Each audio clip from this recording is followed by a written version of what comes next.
Hello friends, आपका स्वागत है हमारे YouTube चैनल JSR क्लासेस में। तो आज हम अध्ययन करेंगे दोस्तों चतुर्भुजों को समझना। अध्याय 3 है चतुर्भुजों को समझना और उसकी प्रश्नावली है 3.1।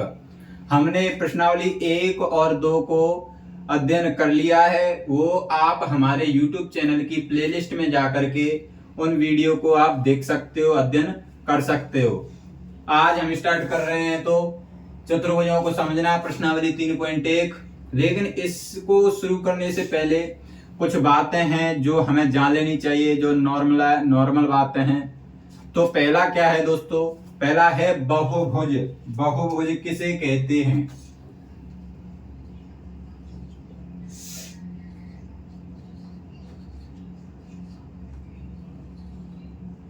बहुभुज क्या होता है बहुभुज दोस्तों? तो ऐसी आकृति जो केवल रेखा खंडों से बनी हो और बंद हो, तो इसकी क्या परिभाषा बनेगी? केवल रेखा खंडों से बना सरल बंद वक्र बहुभुज कहलाता है। तो क्या लिखूंगा? केवल रेखा खंडों से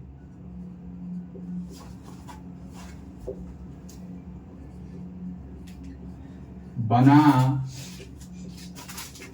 सरल बंद वक्र या आकृति क्या कहलाता है? बहुभुज कहलाता है।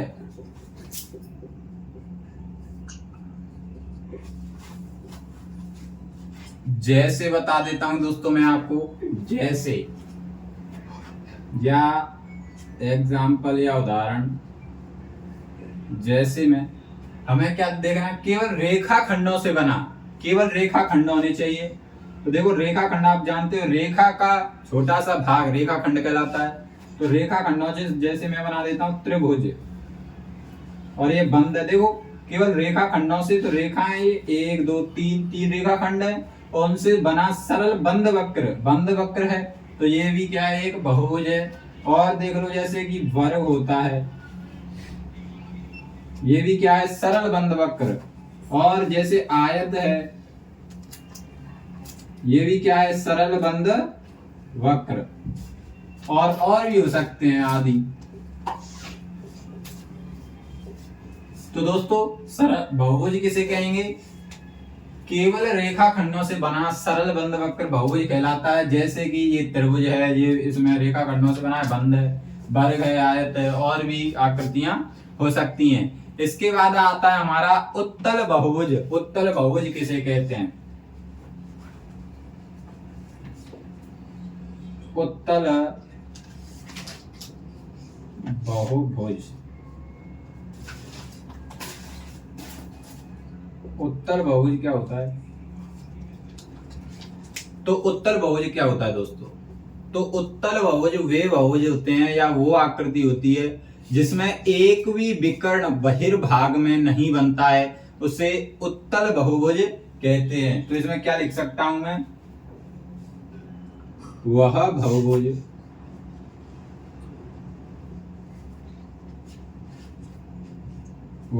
बहुभुज जिसमें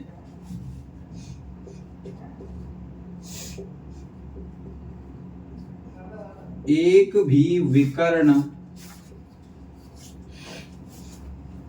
बहिर्भाग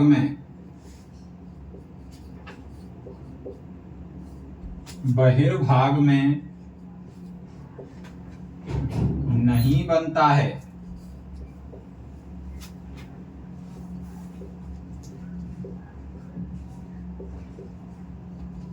उसे उत्तल बहुभुज कहते हैं।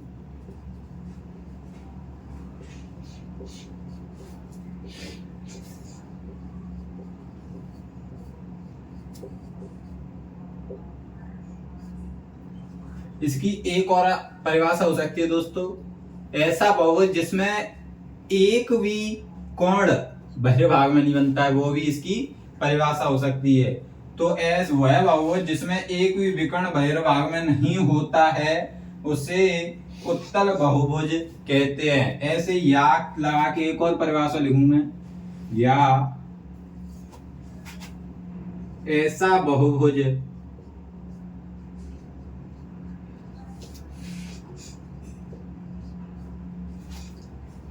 जिसमें एक भी कोण बहिर्भाग में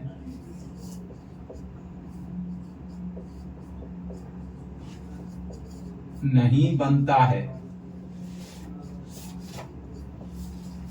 उसे क्या कहते हैं? उसे उत्तल बहुभुज कहते हैं।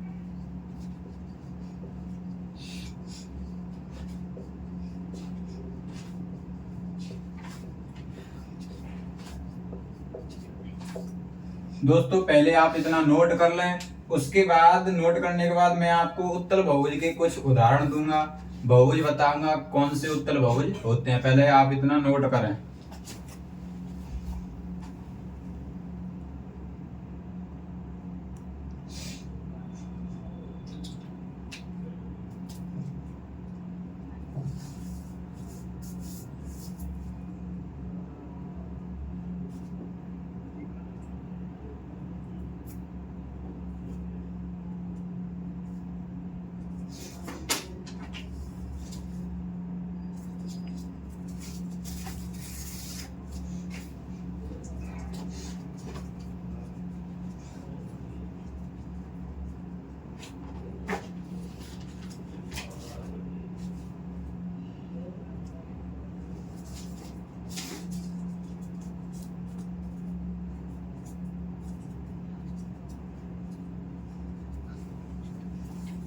तो दोस्तों आपने ये नोट कर लिया होगा। चलते हैं अब इसके उदाहरणों की ओर। ठीक है, इसे साफ कर देता हूं मैं।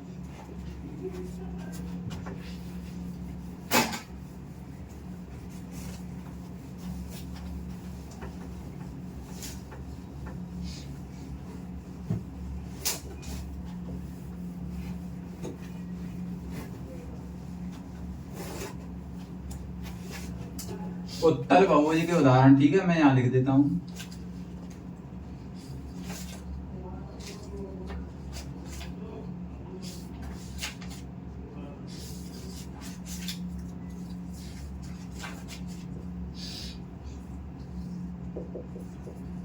देखो हमारी परिभाषा क्या थी?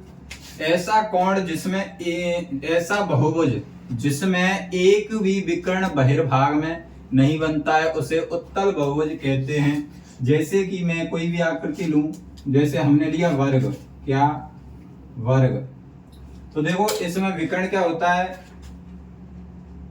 एक कोने से या एक शीर्ष से दूसरे शीर्ष को छूना, तो ये एक विकर्ण है। देखो ये अंत भाग में बना है। देखो जैसे कि ये बहुभुज के अंदर ही अंदर बने दोनों विकर्ण, तो ये क्या है? उत्तल बहुभुज। ठीक है, विकर्ण कहां बन रहे हैं? अंदर। बहुभुज के कहां बन रहे हैं? अंदर, तो इसे बोलेंगे उत्तल बहुभुज। ऐसे ही मैं एक और लूं, जैसे मैंने लिया पंचभुज।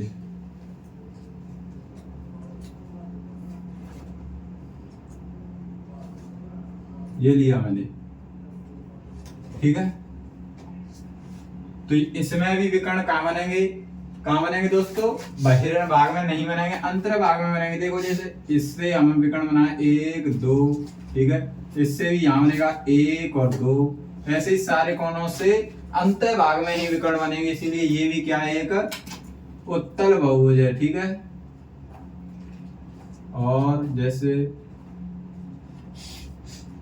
चतुर्भुज और भी हो सकते हैं। ठीक है, आदि।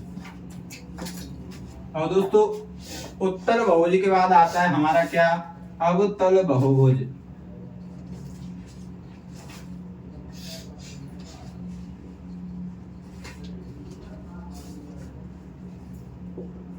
अवतल बहुभुज किसे कहेंगे दोस्तों? तो वह बहुभुज जिसमें कोई भी विकर्ण बहिर्भाग में बनता हो उसे अवतल बहुभुज कहते हैं। तो ऐसा बहुभुज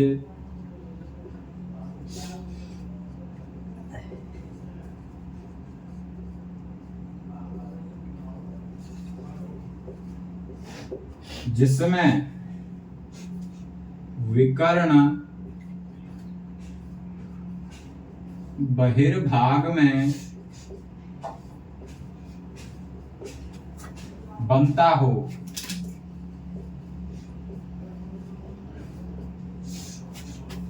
उसे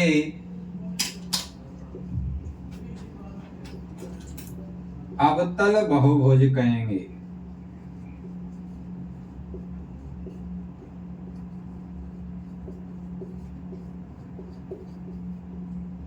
ठीक है दोस्तों, जैसे इसके उदाहरण बताऊं मैं आपको।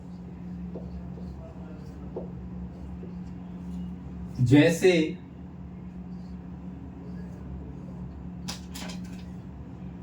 देखो, जैसे कि मैं यहां से विकर्ण बनाऊं तो एक तो ये बना, यहां से बनाऊं देखो, तो एक तो बनेगा ये, एक बनेगा ये वाला, ये देखो, एक बनेगा ये और एक बनेगा ये।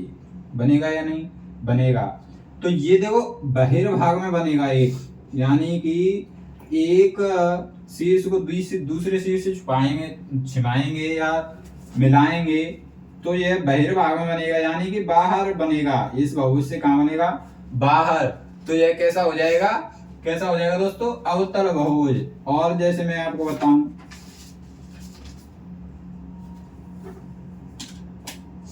और जैसे मैं आपको बताऊं,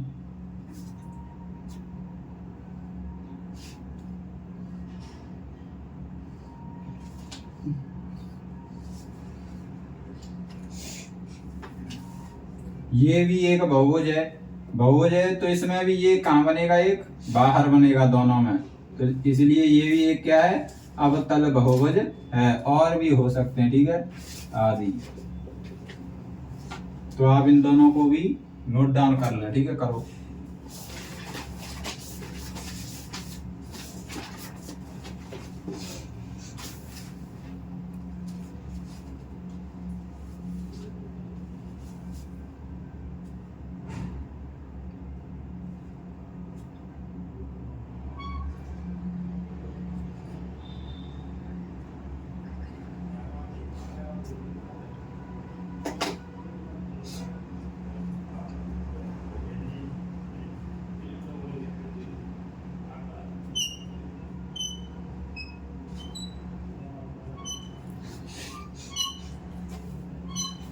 तो दोस्तों आपने इसे नोट डाउन कर लिया होगा। चलते हैं आगे। तो इसके बाद हमारा आता है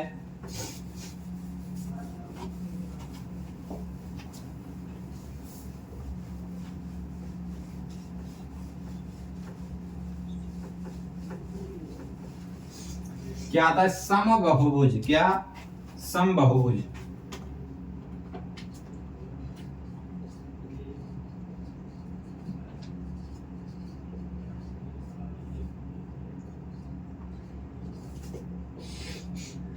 समबाहुभुज किसे कहते हैं दोस्तों? तो एक ऐसा बहुभुज जिसकी सभी भुजाएं व सभी कोण कैसे होते हैं? बराबर होते हैं, उसे समबाहुभुज कहते हैं। ऐसा बहुभुज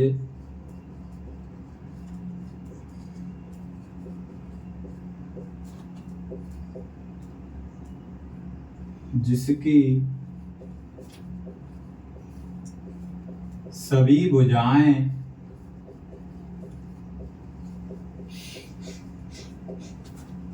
वह सभी कोण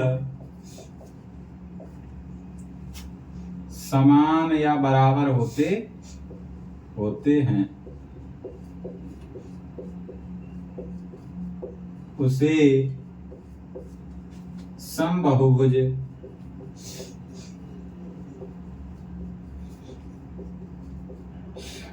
कहते हैं।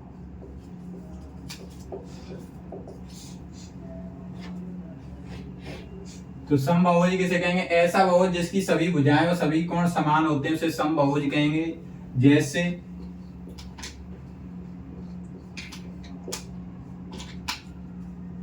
जैसे समबाहु त्रिभुज होता है, इसमें सभी भुजाएं और सभी कोण कैसे होते हैं?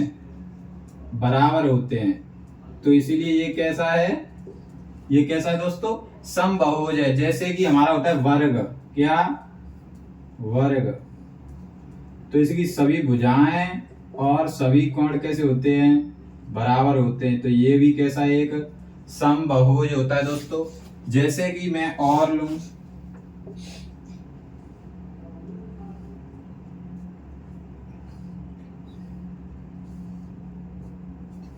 जैसे होता है षटभुज, तो इसमें भी सभी कोण और सभी भुजाएं कैसी होती हैं, बराबर। तो इसीलिए ये भी कैसा है, एक समबाहुभुज है। ठीक है, और इसी प्रकार और भी बहुभुज हो सकते हैं आदि। अब चलते हैं दोस्तों, हमारा है एक विषम बहुभुज। क्या, विषम बहुभुज।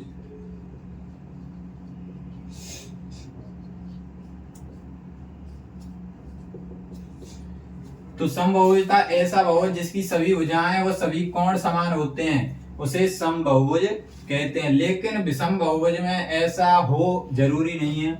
ऐसा बहुभुज जिसकी सभी भुजाएं व सभी कोण आपस में बराबर नहीं होते हैं, उन्हें क्या कहते हैं, विषम बहुभुज। तो ऐसा बहुभुज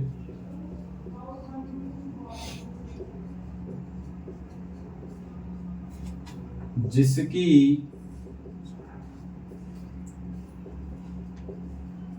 सभी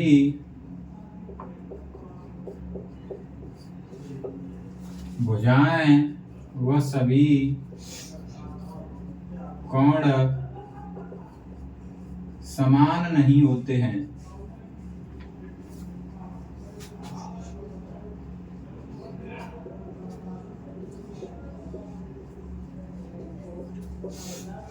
उसे विषम बहुभुज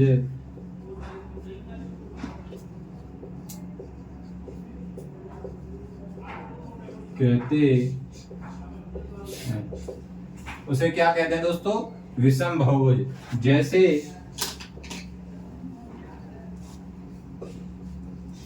मैंने त्रिभुज लिया, समकोण त्रिभुज, तो देखो दोस्तों इसमें एक भी भुजा बराबर नहीं होती है और ना ही कोण आपस में बराबर होते हैं। जैसे कि हमने लिया आयत, तो इसमें भुजाएं बराबर नहीं होती हैं, ये इसके समान होती है, ये इसके, सभी आपस में बराबर नहीं होती हैं। ठीक है,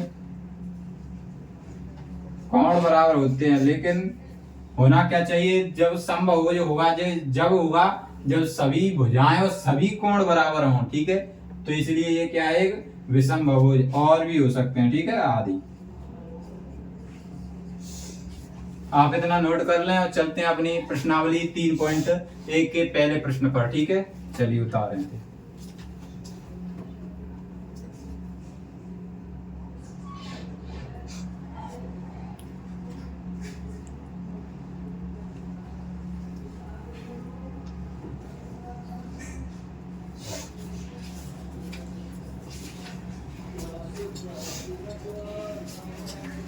तो दोस्तों आपने इतना नोट कर लिया होगा। चलते हैं प्रश्नावली 3.1 के पहले प्रश्न पर। क्या है प्रश्न,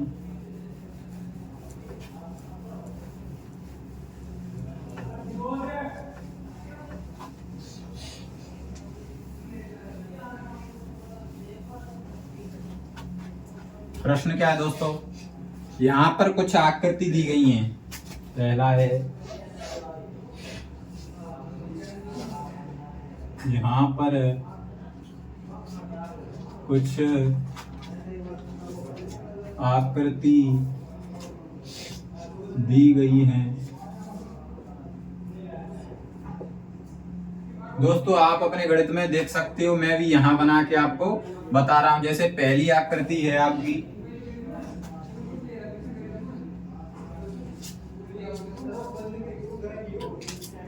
पहली, दूसरी आकृति है आपकी,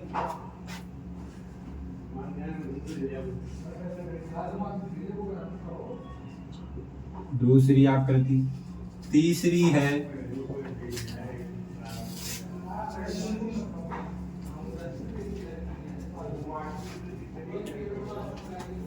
चौथी आकृति है,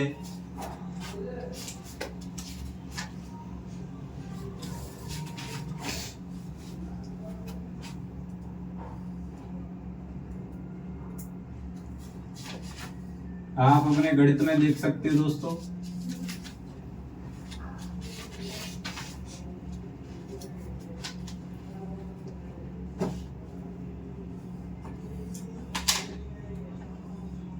ये ठीक है।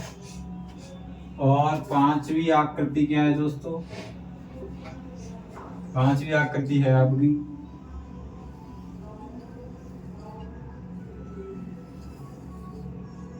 ये है पांचवी। छठवीं आकृति क्या है?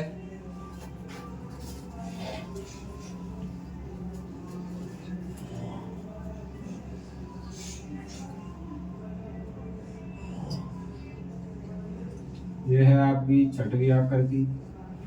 सातवीं क्या है दोस्तों?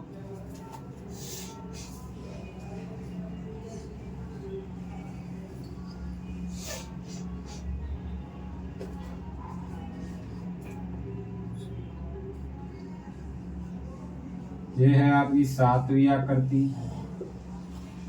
आठवीं क्या है?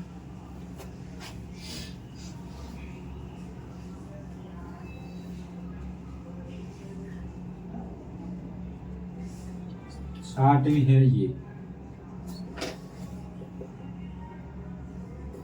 तो पहले आप इतनी आकृतियों को अपनी कॉपियों में बनाएं, उसके बाद हम प्रश्न हल करते हैं। आकृति बनाएं।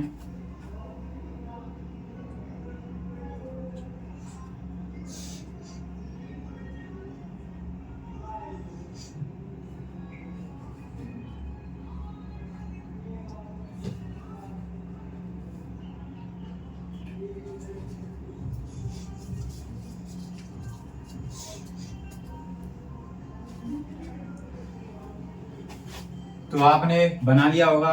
चलते हैं क्वेश्चन की ओर। क्वेश्चन क्या कह रहा है देखो गणित में, प्रत्येक का वर्गीकरण निम्नलिखित आधार पर कीजिए। और पहला है साधारण वक्र। मैं लिख रहा हूं यहां, प्रत्येक का वर्गीकरण निम्न आधार पर कीजिए।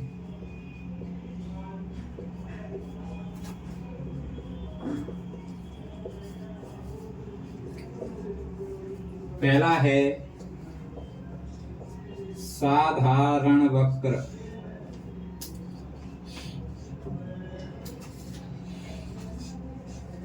यानी दोस्तों बताना है हमें साधारण वक्र इनमें से कौन कौन से हैं। तो मैं आपको बता दूं, साधारण वक्र वे वक्र होते हैं जिन्हें अगर हम बनाना स्टार्ट करें यहां से, तो देखो यहां से मैं पेन नहीं उठा रहा हूं, यानी कि बिना पेंसिल उठाए या पेन उठाए सिंपल तरीके से हम बनाए हुए होते हैं साधारण वक्र। तो इसमें हमें छांटना है। देखो पहला है वह साधारण वक्र है, तो यहाँ पहला आ जाएगा एक। तो यहाँ आप पहले की जगह आकृति भी बना सकते हो, ठीक है। और कौन सा हो सकता है दोस्तों? दूसरा भी हो सकता है। तीसरा हो सकता है क्या? नहीं हो सकता। यहाँ से ये हम बना देंगे एक सर्किल, लेकिन अंदर वाला सर्किल के लिए हमें पेंसिल उठानी पड़ेगी, तो ये भी नहीं हो सकता। इससे हम बना सकते हैं क्या? बन तो सकता है, लेकिन फिर भी हम कहीं ना कहीं पेंसिल को उठा सकते हैं, इसलिए इसे भी हम नहीं लेंगे। ये है क्या? इसमें देखो यहां से स्टार्ट करेंगे तो ये पूरा हम वक्र बना सकते हैं या बहुभुज बना सकते हैं। तो हो जाएगा 5 नंबर। 3 के बाद क्या है? 5। उसके बाद क्या ये भी बन सकता है? बन सकता है। तो ये नंबर आ जाएगा कितना? 6वां। साधारण वक्र में हम बता रहे हैं इनको, पहला साधारण वक्र है, दूसरा है, 5वां है, 6वां है, 7वां हो सकता है क्या? 7वां भी है। फिर उसके बाद 8वां हो सकता है क्या? 8वां नहीं हो सकता, क्योंकि देखो पहले ये सर्किल बनाएंगे, फिर ये सर्किल बनाएंगे, फिर उनको मिलाएंगे, तो ये 8वां नहीं हो सकता। साधारण वक्र में ये आएंगे, पहला है, दूसरा है, तीसरा नहीं है, चौथा नहीं है, 5वां है, 6वां है और 7वां है। आपको कितना उतारना है? इतने से लेकर के यहां तक आंसर निकालना है, ठीक है। फिर मैं आपको बताऊंगा, पहले आप इन दोनों को नोट डाउन करें।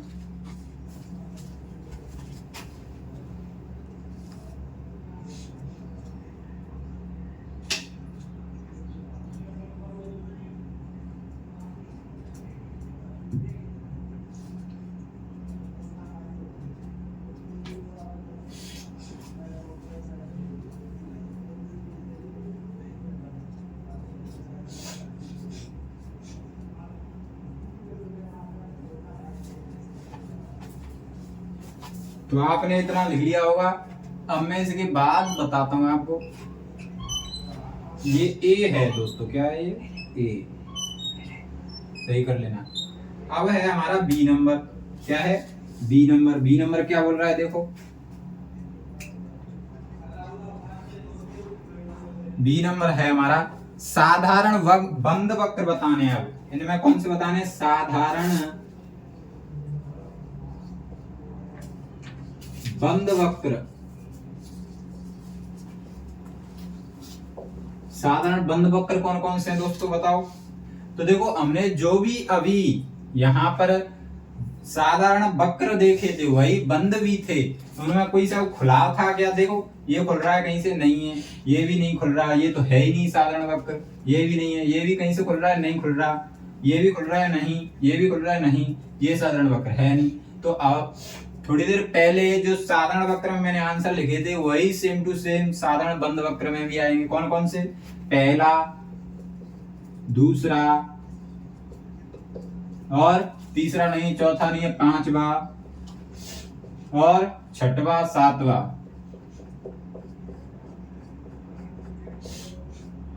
ठीक है दोस्तों। तो अब आपको ये वाली लाइन भी नहीं लिखनी है, अब लिखना है बी नंबर साधारण बंद वक्र और ये वाले पॉइंट देखो।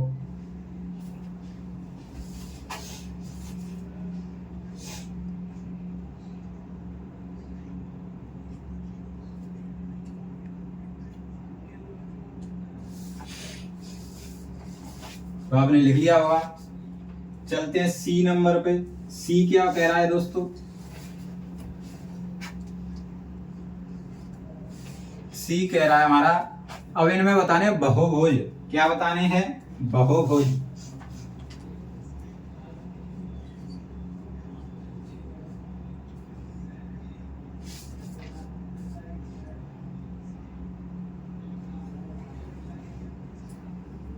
बहुभुज क्या होते हैं दोस्तों? तो बहुभुज कौन कौन से हैं? तो मैंने बहुभुज की आपके लिए परिभाषा लिखाई थी। क्या है बहुभुज की परिभाषा? तो बहुभुज किसे कहते हैं? केवल रेखाखंडों से बना सरल बंद वक्र बहुभुज कहलाता है। तो रेखाखंडों से बना सरल बंद वक्र कौन सा है? देखो, एक तो रेखाखंडों से ये बना है, ये है क्या? बहुभुज। ये भी सरल रेखाखंडों से बना है, बहुभुज है। ये नहीं है, रेखाखंडों से बना ही नहीं है। ये रेखाखंडों से बना है, रेखाखंडों से बना है, तो ये भी क्या हो जाएगा? बहुभुज। ठीक है, केवल रेखाखंडों से बना सरल बंद वक्र, तो ये बंद ही है, तो क्या कहलाएगा? बहुभुज। ये रेखाखंडों से बना है? नहीं। ये रेखाखंडों से बना है? नहीं। ये रेखाखंड दो तो है, लेकिन इसमें ये क्या है? ये वक्र घुमा दिया है, गोला। इसमें भी ये भी बहुभुज नहीं है। तो आंसर आएगा हमारा पहला, दूसरा और चौथा। तो क्या आएगा बहुभुज में? पहला, दूसरा, चौथा। ठीक है, बहुभुज में तीनों आएंगे, पहला, दूसरा और चौथा। आप इसे भी उदाहरण।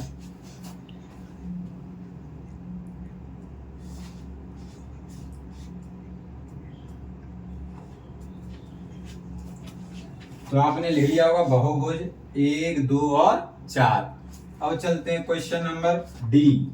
पहले का डी। पहले का डी क्या कह रहा है? पहले का डी है हमारा उत्तल बहुभुज। क्या बताना है हमें अभी इनमें? उत्तल बहुभुज।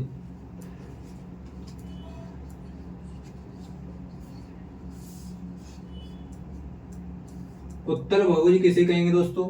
तो मैंने आपको बताया था, ऐसा बहुभुज जिसमें एक भी विकर्ण बहिर्भाग में नहीं बनता है उसे उत्तल बहुभुज कहते हैं। तो देखो, इसमें उत्तल बहुभुज छांटेंगे। बहुभुज तो आप पता ही है रेखाखंडों से बनना चाहिए। तो हमारे तीनों थे, 1, 2 और 3। ठीक है, तीनों थे बहुभुज, इतना हमें पता है। लेकिन उनमें भी कौन सा बताना है हमें? उत्तल बहुभुज। तो ऐसा कौन सा बहुभुज है इसमें जो जिसमें विकर्ण बहिर्भाग में ना बने? तो देखो, इसमें तो ये विकर्ण बहिर्भाग में बन सकता है, तो ये तो है ही नहीं उत्तल बहुभुज। अच्छा, इसमें कोई भी विकर्ण बहिर्भाग में बन सकता है क्या? इसमें नहीं बन सकता। तो ये है हमारा कौन सा? उत्तल बहुभुज। कौन सा? 2 नंबर। और लास्ट है हमारा ये भी बहुभुज था। अच्छा, इसमें विकर्ण बन सकता है क्या कोई? ये बन सकता है, एक ये बन सकता है, बहुत बन सकते हैं, दोनों बन सकते हैं ना बहिर्भाग में। तो ये भी हमारा उत्तल बहुभुज नहीं है। तो उत्तल बहुभुज है हमारा केवल कौन सा? दूसरा नंबर। ठीक है, आप ये भी लिख लिए में, डी नंबर उत्तल बहुभुज कौन सा है? 2। चलिए आगे चलते हैं, क्वेश्चन नंबर ई।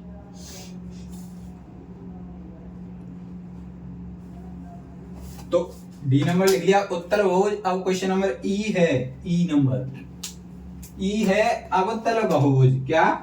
अवतल बहुभुज। अवतल बहुभुज। तो अवतल बहुभुज क्या होगा दोस्तों? मैंने आपको बताया था बहुभुज यानी कि रेखाखंडों से बनना चाहिए, बंद वक्र। तो ये तीनों 1 2 3, तो इनमें से दूसरा था वो उत्तल बहुभुज था। तो इनके अलावा जो दोनों बचे वो कैसे हैं? अवतल बहुभुज। तो आंसर आ जाएगा पहला और चौथा। ये क्यों है? क्योंकि इनमें बाहर क्या बन रहा है? बहिर्भाग में बन रहा है विकर्ण, इसीलिए ये क्या है? अवतल बहुभुज। उदाहरण दोस्तों ऐसे।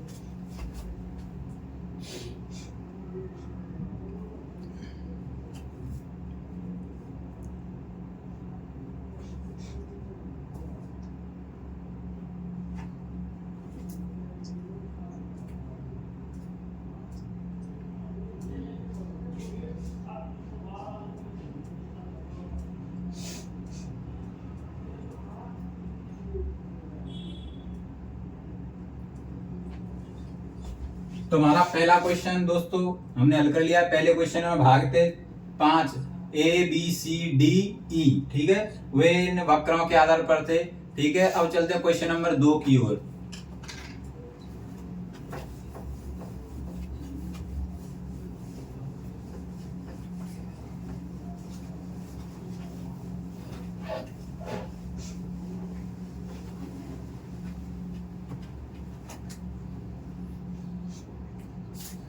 क्या है क्वेश्चन नंबर 2? आप अपने गणित में की बुक में देखें। समबाहुभुज क्या है? एक समबाहुभुज का नाम बताइए जिसमें 3 भुजाएं, 4 भुजाएं और 6 भुजाएं हों। तो पहले तो बताना हमें क्या समबाहुभुज क्या है।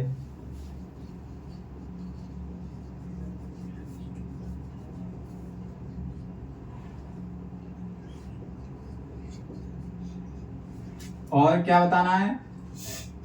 एक बहुभुज का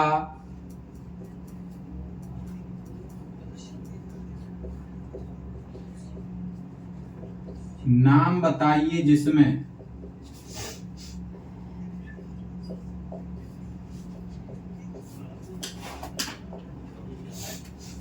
पहला है इसका 3 भुजाएं हों,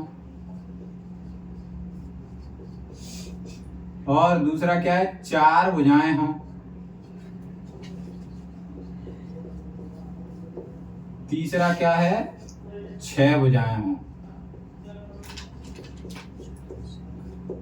ठीक है दोस्तों, तो अब हम इसका करते हैं आंसर। तो देखो समबाहुभुज क्या है? तो समबाहुभुज की मैंने आपको परिभाषा लिखाई है, लेकिन फिर भी मैं लिख देता हूं। क्या समबाहुभुज की लिखानी है? समबाहुभुज बताना क्या है? समबाहुभुज तो क्या है दोस्तों? समबाहुभुज एक ऐसा बहुभुज जिसमें सभी भुजाएं व कोण आपस में कैसे होते हैं? बराबर। तो ऐसा बहुभुज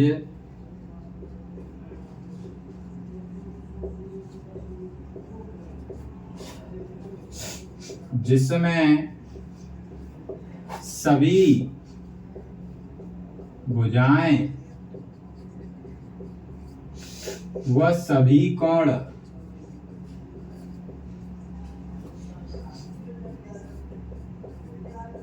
कैसे होते हैं? समान होते हैं।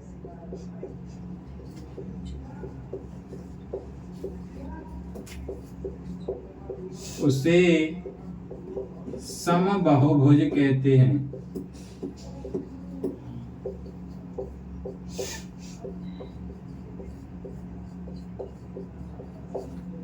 ठीक है दोस्तों, उसने पूछा समबाहुभुज क्या है? तो समबाहुभुज बताना है ऐसा बहुभुज जिसमें सभी भुजाएं व सभी कोण समान होते हैं, उसे समबाहुभुज कहते हैं। अब आगे क्या पूछ रहा है? एक बहुभुज का नाम बताइए जिसमें 3 भुजाएं हों। पहला क्या है? 3 भुजाएं। तो ऐसा बहुभुज क्या है? 3 भुजाएं हों। त्रिभुज, 3 भुजाओं वाला, 3 भुजाओं वाला समबाहुभुज क्या होगा? समबाहु त्रिभुज होगा।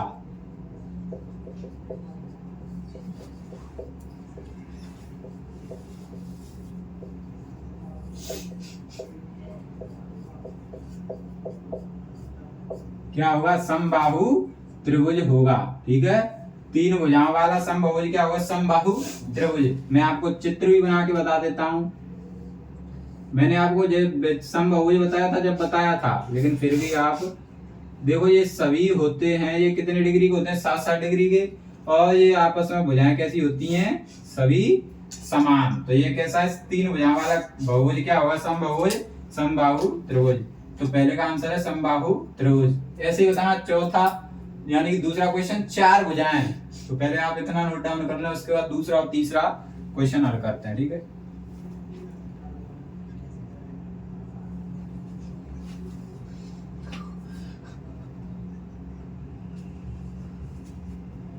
तो आपने नोट डाउन कर लिया होगा। तो मैं आपको बता देता हूं अब दूसरा और तीसरा क्वेश्चन। इतना नोट डाउन कर लिया, चलते हैं।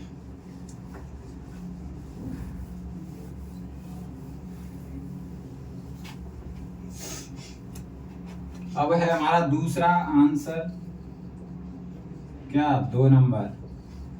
तो चार भुजाएं वाला बहुभुज क्या है?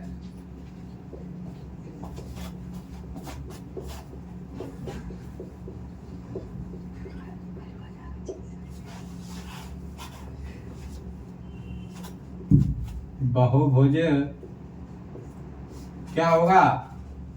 चार भुजाओं वाला समबाहुभुज। क्या लिखना है? चार भुजाओं वाला समबाहुभुज। चार भुजाओं वाला समबाहुभुज क्या होगा? वर्ग। क्या होता है? वर्ग होगा। जैसे मैं बताऊं आपको, वर्ग की सभी भुजाएं समान होती हैं, प्रत्येक कोण 90 डिग्री का होता है। ठीक है, अब तीसरा क्वेश्चन है, 6 भुजाएं। तो 6 भुजाओं वाला क्या होगा? बताओ। षटभुज।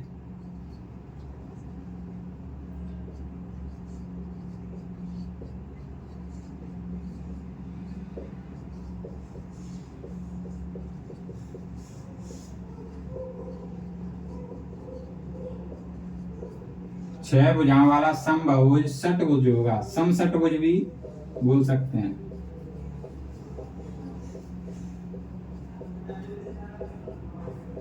षटभुज यानी कि 6 भुजा बना के बता देता हूं मैं आपको। 1 2 3 4 5 और 6। इसमें सभी भुजाएं हैं वो आपस में कैसी होती हैं?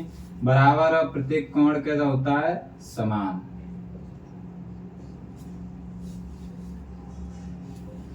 तो नोट कर लें दोस्तों।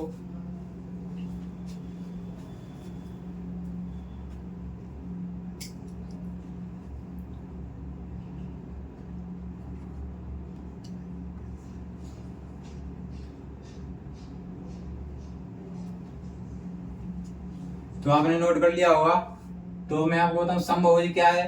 समबाहुभुज एक ऐसा बहुभुज जिसमें सभी भुजाएं व सभी कोण आपस में कैसे होते हैं? या समान होते हैं, उन्हें बोलते हैं समबाहुभुज। तो तीन भुजाओं वाला बहुभुज क्या होगा? त्रिभुज। मैंने आपको बताया था समबाहु त्रिभुज या त्रिभुज। चार भुजाओं वाला वर्ग हो सकता है, चतुर्भुज भी बोलते हैं इसे। ठीक है, या वर्ग या चतुर्भुज। ठीक है, चतुर्भुज भी लिख सकते हैं यहाँ। क्या? चतुर्भुज, समचतुर्भुज वगैरह, ये भी चतुर्भुज। ठीक है, और 6 भुजाओं वाला समबाहुभुज क्या है? षटभुज। ठीक है, तो आपने इसे नोट कर लिया होगा। तो इसी क्वेश्चन के साथ हमारी प्रश्नावली 3.1 होती है समाप्त। तो इससे आगे हम प्रश्नावली 3.2 को आगे की वीडियो में हल करेंगे। लेकिन अगर आप हमारे चैनल पर नए हो तो हमारे चैनल को सब्सक्राइब करें, लाइक करें, कमेंट करें।